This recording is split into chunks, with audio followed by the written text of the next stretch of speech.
আমার যিনি ভগবান তিনি গুরু ধারণ করে এনে নেই ভগবান। তাই বলে মায়েরা যে গুরু দীক্ষা নিয়েছে, গুরুকে মানুষের চোখে দেখলে হবে না। গুরু আমাদের কাছে ভগবান। বিশ্বাসের বস্তু মেলে তারকে বাহুকে বিশ্বাস না করে বস্তু মেলে না। আজকে যেমন আমার ভগবান জগৎকে শিক্ষা দিতে করলেন অন্ন ভিক্ষা।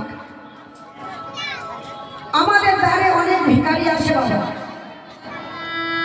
কিন্তু মা কেউ চিনতে পারি আমরা, কে কোন রূপে আসে কেউ চিনতে পারি না মা। তাই কেউ কোনোদিন কাউকে দুঃখ দিয়ে ফিরিয়ে দেবে না। কাঁদালে কাঁদিতে হয় এই কথা তো মিথ্যা নয়। দুঃখ নিলে দুঃখ পেতে হবে, কাঁদালে কাঁদতে হবে, এটা শাস্ত্রের প্রমাণ। ভিখারি যখন আসে আমরা কি বলি, আজকে শনিবার বাবা, আজকে ফিরে যাও। আজকে আমরা ভিক্ষা দিই না, শনিবারে ভিক্ষা দিতে নেই। তবে আজকে মঙ্গলবার, আজকে ভিক্ষা হবে না। আজকে বৃহস্পতিবার, ভিক্ষা দিলে লক্ষ্মী চলে যাবে ঘর থেকে। কি গো মা, তাই না? বললাম না যে মায়ার বালিশ আর বিষয় বিষ পান করে পড়ে আছে, মরে গিয়ে বেঁচে আছে। শনিবার, মঙ্গলবার, বৃহস্পতিবার তুমি কি তৈরি করেছো? তুমি যখন এসেছিলে কিছু নিয়ে এসেছিলে? মাতৃগর্ভ হইতে যেমন ভাবে এসেছো তেমন ভাবেই তোমাকে যেতে হবে। এসেছো ল্যাংটা, যেতে হবে ল্যাংটা। কোমরে যদি একটা ডোনা থাকে, ওই ডোনাটাও কেটে ফেলবে, সেইভাবেই যেতে হবে। তোমার দুই তলাও থাকবে, এক তলাও থাকবে, পুরে ভালো থাকবে। খালি হাতে এসেছো, খালি হাতে যাবে। সেই দিন কি বলবে? সেই দিন যে তোমাকে প্রশ্ন করবে তুমি ভবে গিয়ে কি করেছো, কয়জনের উপকার করেছো, কয়জনকে অভুক্তকে অন্নদান করেছো, কয় জায়গায় হরিবাসরে দান করেছো। তখন কি প্রশ্ন দেবে মা? ভুলেও এই কাজ করবে না। ভগবান পরীক্ষা করতে গিয়ে কখন কোন রূপে আসে, অন্নদান না করলেও তোমার ঘরে 5টা টাকা অবশ্যই থাকবে।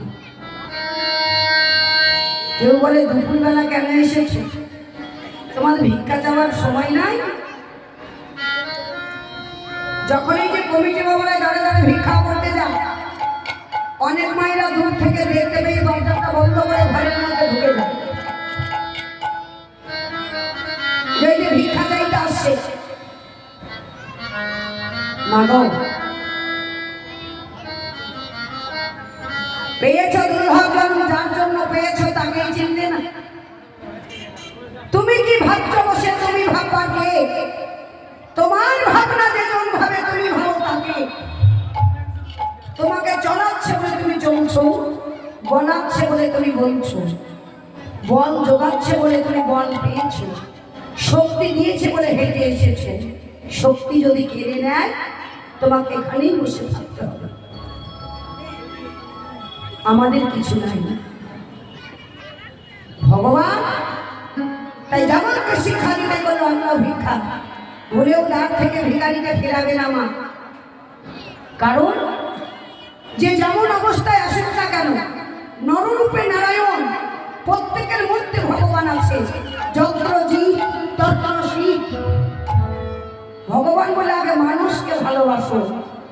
কেউ যদি দুপুরবেলা আসে আরো বলবে বাবা এক গ্লাস জল সেবা করো, একটা বিস্কুট খেয়ে। তোমার যদি অন্ন দেওয়ার শক্তি থাকে বলে একটু অন্ন সেবা করে নাও বাবা আমার ঘরে।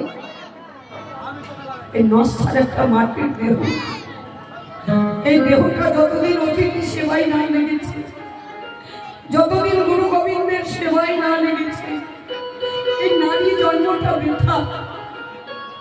এই কেবল এই নারী জন্মটা দাসত্ব করে গেল, নিজের বলতে কিছুই হলো না। শিশুকাল গেল বাবার অধীনে, যৌবনকাল গেল স্বামীর অধীনে, বৃদ্ধকাল যাবে সন্তানদের অধীনে।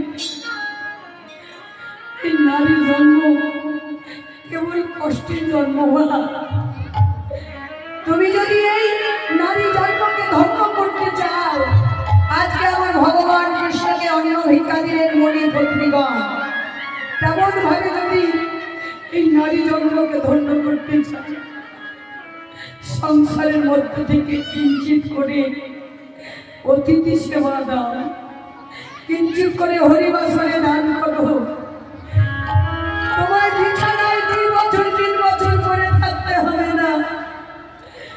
হঠাৎ তোমায় শ্বশুরে আমার ভগবান সেই পরপারে হাত ধরে নিয়ে যাবে। বিদায় গৌর হরিবল।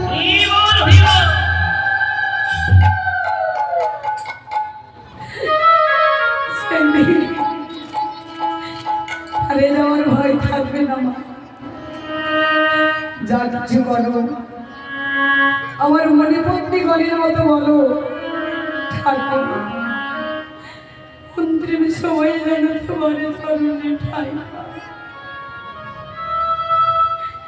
আমার ভগবান এসেছে গোচারণে, আমরাও এসেছি গোচারণে।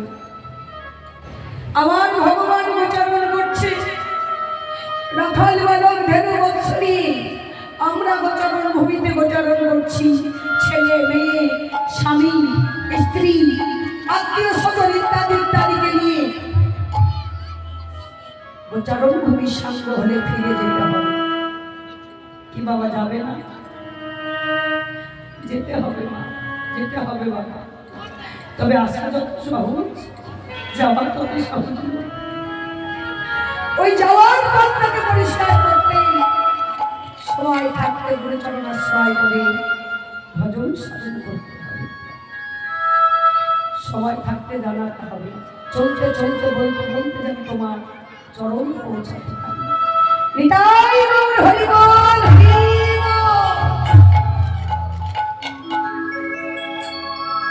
তাই আমার ভগবান সকালের সঙ্গে গোচারণ ভূমিতে খেলা খেলছেন।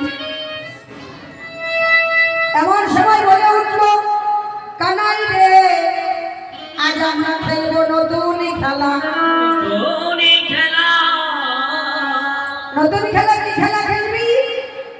শোন, আজকে যে চোর হবে তাকে কাঁধে করে করে ওই বংশীবদ্ধ বৃক্ষের তলায় রেখে আসতে হবে, কাঁধে নিতে হবে।